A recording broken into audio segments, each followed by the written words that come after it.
Halo semuanya, selamat datang di YouTube channel aku. Yeay! Aduh, kayaknya udah 2 minggu lebih aku nggak upload konten ya. Maaf banget, soalnya aku lagi sibuk. Nah, di video aku hari ini, aku mau ngebahas sebuah film yang tentunya nggak kalah seru dan juga keren dari film-film sebelumnya. Film yang akan aku bahas hari ini berjudul Books of Blood. Film ini diangkat dari buku cerita pendek yang paling berpengaruh pada tahun 1980-an. Oh ya, film ini bergenre horor drama yang akan mengangkat 3 karakter tentang Jenna, Bennett, dan juga Miles. Yuk, daripada penasaran, langsung aja kita masuk ke pembahasannya. Film diawali dengan memperlihatkan seorang pria bernama Bennett yang sedang menagih hutang kepada penjaga perpustakaan. Nah, karena penjaga perpustakaan ini tidak mampu membayarkan hutang tersebut, ia mengatakan pada Bennett bahwa ada sebuah buku yang bisa dijual senilai $1 juta.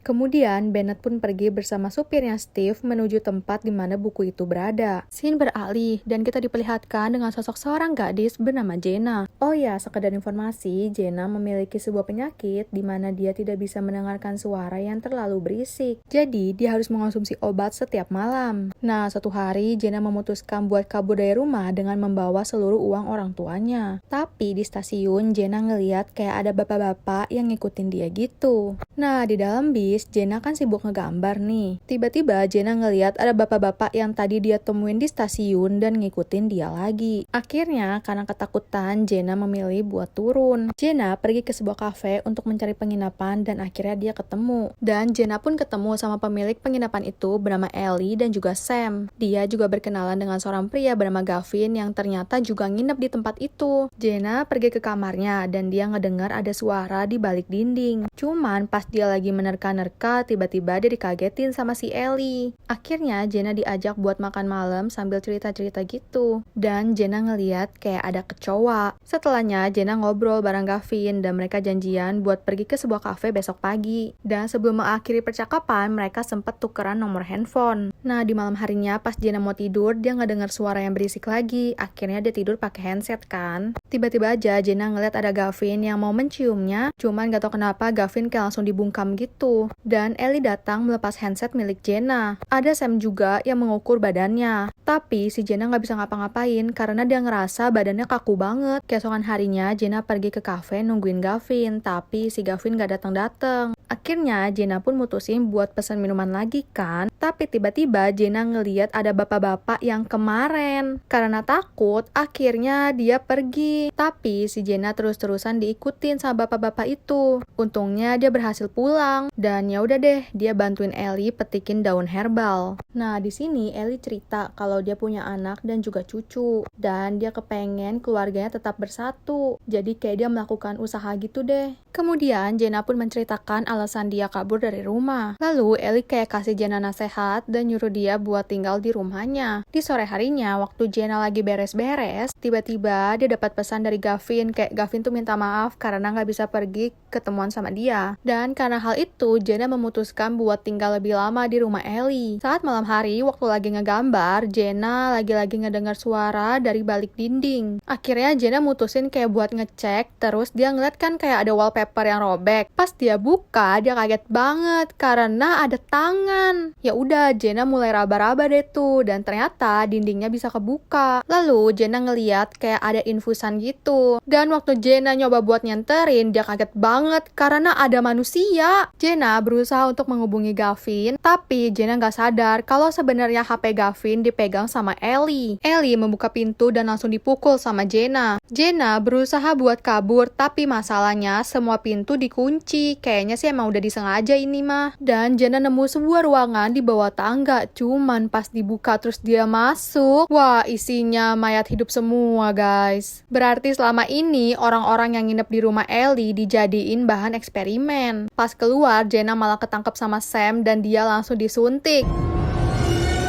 Nah, Jenna dikasih tahu sama Ellie alasan kenapa dia mengubur orang-orang di balik dinding. Karena dulu anak-anaknya Sam dan Ellie kepengen kabur dari rumah dan mereka tuh nggak mau kalau anak-anaknya kabur. Lalu mereka pun memiliki ide gila dengan cara memasukkan anak-anak mereka serta cucunya ke balik dinding. Bahkan mereka juga melakukan hal tersebut kepada Gavin. Nah, waktu matanya Jenna mau dijahit, ternyata ada orang yang datang, yaitu bapak-bapak yang selalu ngikutin Jenna. Dan bapak-bapak ini dikasih masuk. Di dalam, dia menceritakan kalau dia punya anak namanya Tony yang pacaran sama Jenna. Tapi si Tony malah bundir. Dan sebelum bundir, dia tuh teleponan gitu sama Jenna. Dan pas lagi cerita, bapak ini langsung dipukul sama Sam sampai is dead. Sementara Jenna berusaha untuk kabur. Karena kan Sam dan Ellie lagi sibuk nih ngurusin bapak-bapak yang tadi. Dan Jenna memanfaatkan situasi tersebut untuk kabur lewat jendela. Jenna masuk ke dalam mobil, tapi mesinnya malah kagak nyala. Lalu Jenna ngumpet di belakang karena dia ngedengar ada Sam dan juga Ellie. Mereka dibawa pergi dan pas sampai Jenna bingung kenapa Sam bawa batu banyak banget. Ternyata mobilnya tuh mau diterjunin dong ke jurang. Dan Jenna udah pasrah deh kalau dia harus meninggal. Masuk ke cerita kedua tentang Miles. Nah, kita diperkenalkan oleh seorang ibu bernama Mary. Suatu hari, Mary mengadakan sebuah pertemuan bersama kekasihnya dan juga para investor. Dia menceritakan bagaimana dia bisa ketemu sama kekasihnya dan tentang anaknya juga. Jadi, Mary itu memiliki seorang anak laki-laki bernama Miles yang meninggal di usianya yang ke-7 tahun karena mengidap penyakit. Suatu hari, Mary didatengin oleh seorang pria bernama Simon dan Simon mengatakan kalau dia adalah seorang cenayang. Simon juga mengatakan kalau dia sering berkomunikasi dengan Miles. Dan kemudian Mary menceritakan kepada para investor kenapa dia bisa percaya sama Simon. Karena Simon mengajak Mary buat mengikuti ritual untuk membuktikan bahwa Simon memang berkomunikasi dengan Miles. Nah, Simon meminta kepada Mary agar lampu dimatikan. Ketika lampu dimatikan, Mary dan mahasiswa lain mendengar suara yang begitu berisik. Dan ketika lampunya nyala, ruangan Simon penuh dengan coretan. Dan Mary melihat sebuah tulisan yang ia percayai itu adalah tulisan Miles. Semenjak kejadian tersebut, Mary jadi percaya sama Simon. Keesokan harinya, Mary mengajak Simon untuk pergi ke rumahnya dan melihat kamar Miles. Dan Mary bertanya kenapa Miles nggak mau ngomong sama dia, tapi malah lewat Simon. Dan Simon ngasih tahu kalau Mary belum siap lah dapetin panggilan itu. Dan disitulah awal Mary jatuh cinta kepada Simon. Namun beberapa hari setelahnya, Mary mergokin Simon selingkuh. Dengan kondisi setengah mabuk, Simon membuat pengakuan kalau sebenarnya dia itu hanya manusia biasa dan dia disuruh sama mantan suaminya Mary buat pura-pura jadi cenayang. Karena di sisi lain, Simon juga kepengen bisa kaya raya. Soalnya Mary adalah seorang wanita yang cukup kaya. Lalu Simon juga ngasih tahu kalau eksperimen yang waktu itu cuman bohong-bohongan aja. Di hari sebelumnya, Simon udah ngecat dinding pakai cat transparan. Dan pas lampunya mati, Simon baru deh semprotin darah bohongan. Hal tersebut lantas membuat Mary sangat marah karena dia merasa dibohongi. Di pagi hari, Simon meminta maaf kepada Mary. Dan pas Simon ingin pergi dari rumah itu, Mary bilang dia udah maafin. Lagi pula nanti malam bakalan ada investor yang datang, jadi Simon gak boleh pergi kemana-mana. Di malam harinya, setelah Mary selesai bercerita asal-muasal dia ketemu sama Simon, bagaimana Simon memanggil Miles, Mary mengajak para investor untuk melihat sebuah eksperimen yang akan dilakukan oleh Simon. Dan saat sedang mempersiapkan eksperimen, Mary membisikkan sesuatu kepada Simon bahwa Simon telah membuat mereka marah. Pintu pun ditutup dan tiba-tiba Simon ngelihat ada kursi yang bergoyang dan lampu langsung mendadak mati. Simon juga melihat ada banyak makhluk yang mukanya marah banget sama Simon. Dari luar, Mary dan para investor mendengar Simon berteriak. Tapi Mary bilang itu adalah salah satu cara mereka buat berkomunikasi.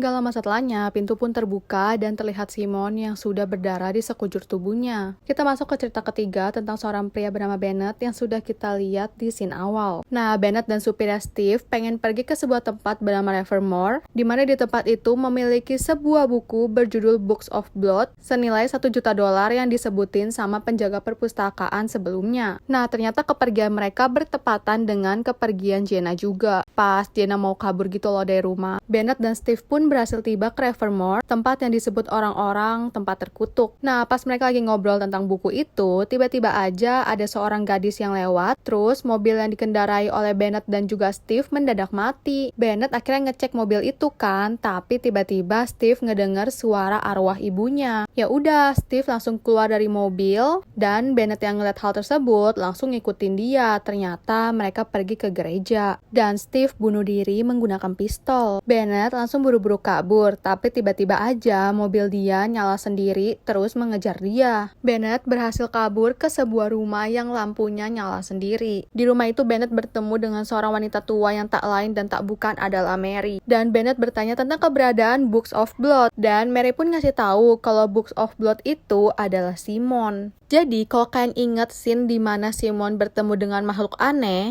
itu karena Simon dipilih untuk menjadi sebuah buku. Dan kenapa bukunya dinamakan Books of Blood? Karena badannya Simon berdarah. Nah, buku tersebut menceritakan tentang bagaimana seseorang akan meninggal. Salah satunya adalah Bennett. Tiba-tiba aja muncul tikus yang sangat banyak dan Bennett langsung keluar. Nah, Bennett ngelihat ada tikus di badannya dan tanpa sadar dia menusuk dirinya sendiri. Bennett mencoba buat menyelamatkan diri dan dia tiba di rumah Sam dan juga Ellie. Tanpa sengaja Bennett ngelihat Sam yang lagi mau nguburin Gavin dan Bennett langsung dipukul dari belakang sama Ellie. Scene kembali kepada Jenna yang ternyata berhasil selamat dari kecelakaan maut. Dan Jenna ngelihat kalau orang tuanya lagi ngobrol sama polisi. Nah, polisi ini ngomong alasan kenapa Jenna selalu diikutin sama bapak-bapak karena Jenna menjadi penyebab alasan pacarnya Tony bunuh diri. Di rumah Jenna kembali teringat kepada kekasihnya Tony yang meninggal bunuh diri dengan cara loncat dari gedung karena disuruh sama Jenna. Semenjak kematian Tony, Jenna berubah menjadi orang yang pendiam dan hidup dengan rasa bersalah. Tiba-tiba Jenna memikirkan sesuatu. Yap, dia memilih untuk kembali ke rumah Ellie dan juga Sam. Dan Jenna memutuskan untuk tinggal di balik dinding karena dia merasa bersalah dengan mantan kekasihnya dan ini adalah salah satu cara untuk dapat menebus kesalahannya. Dan film pun selesai. Nah guys, gimana filmnya? Seru gak? Kalau menurut aku pribadi, film ini agak membingungkan.